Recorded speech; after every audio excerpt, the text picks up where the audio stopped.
Hi everybody, welcome back to Rycrafty. The video I did a couple weeks ago of the tour of all the vintage dress patterns that I've kept for myself. You guys really seem to enjoy that, and I just love looking at the vintage patterns and going through my tubs of them. So I thought I would pick a new theme, because the first theme was the dress patterns that I'm keeping, and I wanted to gather a few more together to show you today. So I decided to pull out all the various wedding dress patterns that are in the collection. And I just wanted to show them to you because they're just so beautiful, and I love the pattern art and seeing the different styles. It's just so much fun, and you guys seem to think it was fun as well. So this is the earliest wedding dress pattern that I have.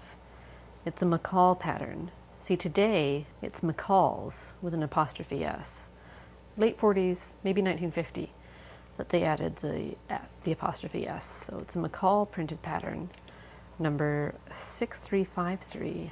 And this, I'm going to say this about all of them, but this is gorgeous. I love it's got sort of a long waist here and these little scallops there on the bodice, and then actually, okay, yes, the bodice, the neckline, I should say, does have sort of a sweetheart there, and then it scoops inwards towards the neck. But I just realized that whoever owned this pattern before, looks like they added more scallops and made the neckline wider, which is interesting. But yeah, long sleeves, slightly exaggerated shoulders, which I always think is very 40s, or that was one of the things in the 40s, was strong shoulders. And then a lovely train, and then just like you could just frame this. There's sort of greenery in the background. That's the outside of the church or something. She's got a flower crown or something that matches her bouquet. So pretty. And then you can see here there's a version with a train and long sleeves, which is what was on the front. But you can also have short sleeves and no train. So I imagine that could be a bridesmaid's dress or a less formal wedding dress. And then you can see on the skirt pieces how the train gets added. So there's just a tiny bit extra in the front, then it gets wider and wider as it goes around the side, and then at the back, that's how much extra is in the train. So this pattern is for sale in my Etsy shop. Actually, all but one of these that I'm going to show today are actually for sale in my Etsy shop, if you're interested in a 1940s wedding dress pattern. Yeah, and then the instructions are not extensive. It's just one page, double-sided. Yeah, one double-sided page. Oh wow! Oh, it even has.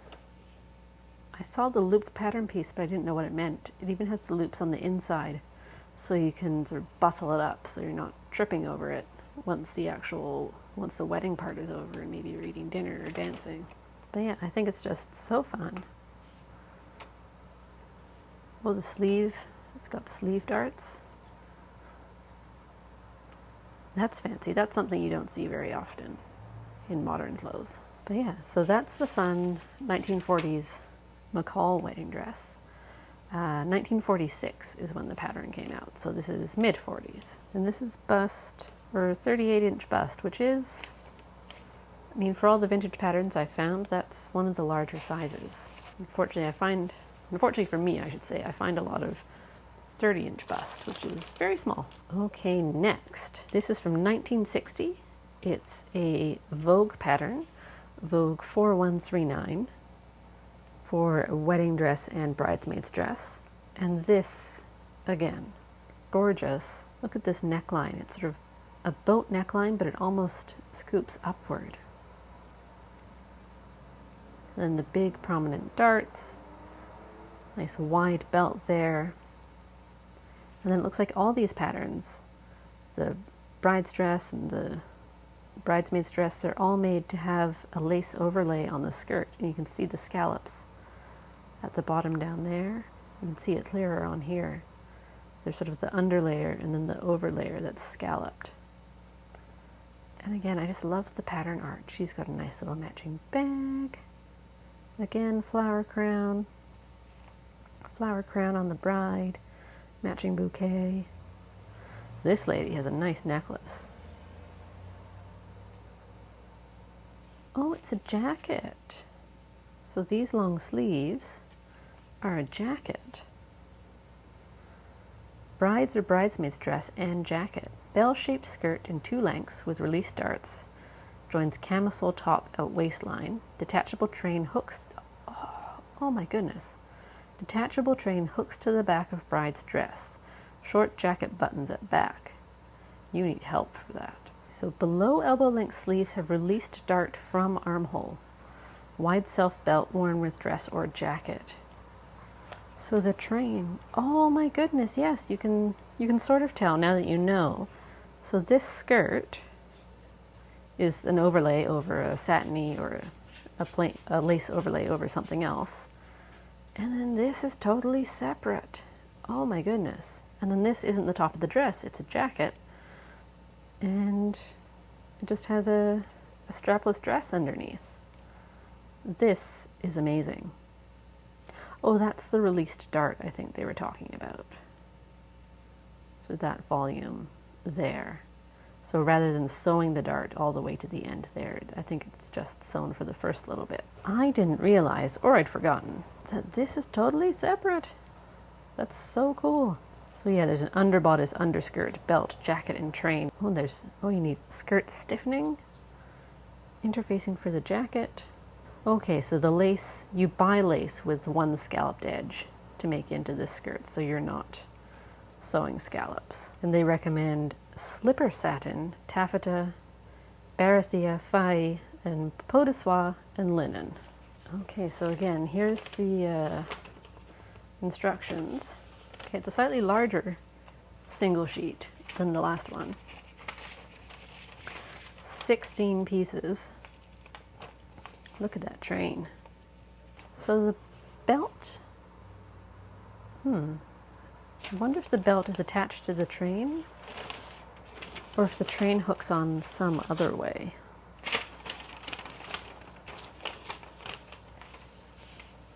Okay, yeah, the belt is its own thing.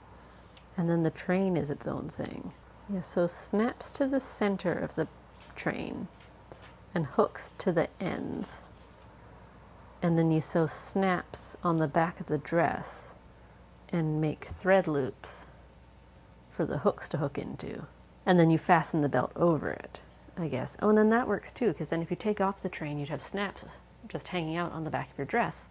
But then you wear the nice wide belt with it and you can't see it.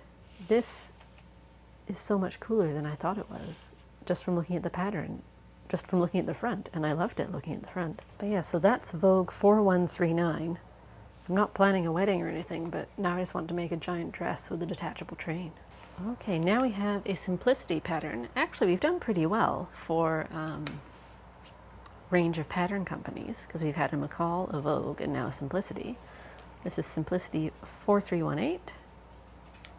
It's from 1962. Juniors and Mrs. Brides, bridesmaids, and evening dress and circular veil. So you even get the pattern for the veil in here. So you can be a bride with a long dress or short dress. Or that could even be, that might be a prom or a grad, well, she's wearing a veil, but I'm sure it could have been made for a prom or a grad dress too. And then just a nice blue dress. The tiny little lady. Is she, this lady, something blue? But again, very cute. Love a good full skirt. So this is 1962. The skirt is even fuller than the last two we've looked at. So yeah, brides, bridesmaids, evening dress, and veil. Both views has a V-front neckline, sleeves cut in one with the front and back sections. Oh yeah, you can see. Front and sleeve, back and sleeve, all one weirdly shaped thing. Version 1 is full length, features long pointed sleeves and zipper closing. Pointed sleeves with zipper closings? Oh yeah, you can see just there. There's a little point. So the point of the sleeve comes over the back of the hand if you do the long sleeves. I'm assuming it's meaning that the dress has a zipper closing and not the sleeves, because, I don't know, that seems a bit punk for 1962 to have zippers on your sleeves. View 2 has short sleeves, optional self-fabric bow, veil. Both views is folded and gathered to a purchased headpiece. Okay, they recommend just about everything, which is a little odd. Cottons, blends, velveteen, eyelet, linen, rayon, silk, synthetics, lace, and satin. Having a velveteen wedding dress, or even just a velveteen dress with such a huge skirt, it would be so heavy. But yeah, I'm sad that the pattern art doesn't show her hands better to see the point. Actually, the seam lines, with having that front and arm being the same piece, the seam lines are really beautiful because it just goes straight up from here and over and down the arm. Very cute. 1962. Okay, so this next pattern is not yet in the Etsy shop. Dug through my boxes to see if I had anything that wasn't listed, and I found you a groovy 1971 wedding dress pattern. I haven't looked inside, but it feels like it hasn't been used. Or maybe someone just put it back very neatly. But yeah, so this isn't in the shop as of the time I'm filming this, but I hope to get it up there soon. So can I just say, these sleeves, oh my goodness, those sleeves. Sort of 70s does medieval. So this is a style 3433, and it's a bust size 40. As I said before, I was always excited to find really patterns above a size 32, but patterns above 40, at least the boxes I've bought, very rare.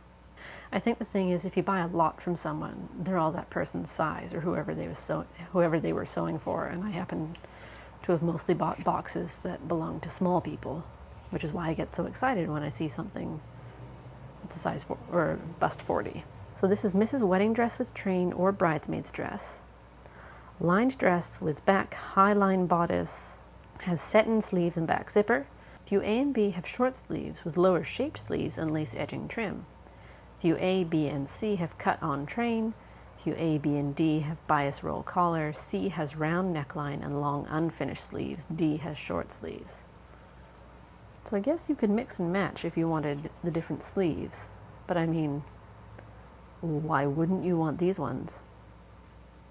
I see what they mean about the short sleeves. So everything, okay, not C, but A, B, and D all have this sort of mid between shoulder and elbow sleeve, and then some of them have that sewn on. Oh yeah, and then these ones have the higher collar, and then that one's just a round neckline. And look at the veil styles too. This one's beautiful and lace edged. She's got some sort of, I don't know if that's a net or a hat or something with a little ruffle. And then she's got this sort of headband, although it looks like it does up under her chin from the art, with a little poofy veil up behind it. Very 70s. Very fun. Again, I sort of just want to make one of these dresses just 'cause. And also, I think you could sort of do a, I'm not going to say historical, but you could do like a faux historical costume out of this one, I think. Imagine like red velvet with gold trim or something. Great costume. And again, that's 1971. Okay, so here's another Simplicity. Simplicity 7389. Another 70s wedding dress set. We have your wedding dress, your bridesmaid's dress, your little Bo Peep dress. So this is slightly later 70s. This was 1976, I believe. And again, love the sleeves. Can't tell if this dress has a train, but we'll check the back in a second. Little Bo Peep here has the same sleeves. And both these two have sort of a lace inset into this deep neckline. These ladies do not have lace in their necklines. Actually, I really like the stripes in this blue and pink one, the way they've done the stripes on the bodice. And these are slightly different sleeves. These guys have that sort of leg of mutton thing with very tight forearm and then a big poof. But this one is just poofy all the way to the wrist. And then here is it shown as a wedding dress with the, I don't know, is that a bishop sleeve, I think? And also a dust ruffle. A little sort of Juliet cap with her veil. This one has, looks like that might be one of those big headbands with a veil. And then again, little Bo Peep hat. So yeah, so this one is 1976. Mrs. Bridal and Bridesmaid's Dress. The line dresses with skirt gathered to bodice above normal waistline, I guess, have low round neckline, back zipper, and satin sleeves gathered to armholes. Lace trimmed with front inset and stand-up collar have long sleeves gathered to cuffs. Oh yeah, and then the other sleeves are gathered to elastic casings forming self-ruffles with ribbon tie belt. Version 5 with embroidered eyelet edging has short sleeves. Okay, that's that lady. She's the only one who gets the short sleeves. Again, I'm not certain. Is this what they were talking about when they said tucks on the bodice? Because everyone has those stripes, except number 5 lady. Version 1 and 2, self-tie belt and tucked bodice, sleeves and cuffs. Unfortunately, this is another one that's not in the shop yet. And as I just discovered when I went to A, figure out what year it was, and B, try and figure out what is going on here. You can see it best in this lady's with the pink and the blue. There's no instructions. Only a couple of the pattern pieces have been cut, but there's no instructions in it, unfortunately. I think I'll still put it in the shop though. Once I double check that all the pattern pieces are there. If all the pattern pieces are there and you have some basic sewing books or you've made a few dresses before, I think you could probably figure it out if you're a good seamstress. Or even if you're just playing around, you could probably figure it out. It would just take longer. Okay, and then the last one I wanted to show you is another style pattern. Unfortunately, I don't actually have this one to show you because this one was in my Etsy shop, but then it sold. I looked through to see if I had sold any wedding dress patterns that I wanted to include in here. So this one is another 70s pattern. I would say not quite so groovy as the other one with those sleeves, but it has its own merits. Again, a series of dresses with trains or no trains, so you could be ball gown, bridesmaid, or wedding dress. And this one has this neat little, it has this peplum. And actually, let me flip over to the back of the envelope photo. Is this a jacket or is this a peplum you can add on? Okay, so this says it's Mrs. Wedding Dress with train or bridesmaid's dress. Dress with lowered neckline. Has raised waistline and panel bodice curving down at the back. Sleeves are gathered into cut in armholes and there's a back zipper. Dress is lined, sleeves are unlined. There's a lined train with long fitted sleeves, again pointed at lower edge. View C and D have short sleeves, some have a slit at the front neckline. Okay, so that is a peplum, it's not a jacket. Oh yeah, there's a longer peplum or a shorter peplum. Fortunately, it's sort of hidden under this stamp from Mr. Textile Mart. This is cute, but of the two 70s patterns, I definitely picked the one with the sleeves. But yeah, I thought it was a fun little collection of just, unfortunately not many, but just a few wedding dress patterns that I've collected over the years for the Etsy shop. So yeah, thanks for joining me. This was just a short little thing. I just wanted to show you guys these fun patterns. I think I'm going to make a habit of doing this type of video, picking a type of pattern, or I don't know, I could like do color of illustration or just my 5 favorites or something for the day. It's just really fun to unpack these from the boxes where they're waiting to sell in my shop and talk about them with someone. Let me know which one is your favorite and why is it the sleeves? Okay, yours might not be the sleeves. I love the sleeves, but I think I love this one best because it has a detachable train. How awesome is that? But yeah, so if you like this, I'm going to try and do these types of videos, I think sort of on and off every other week or something. I'll show you something from my personal pattern archive. So if you're interested in that, or you're interested in my sewing projects, give me a follow, subscribe, hit the like button, leave a comment. As I said, let me know what you like best out of these ones or the other 70s one. And I'll talk to you later. Happy sewing!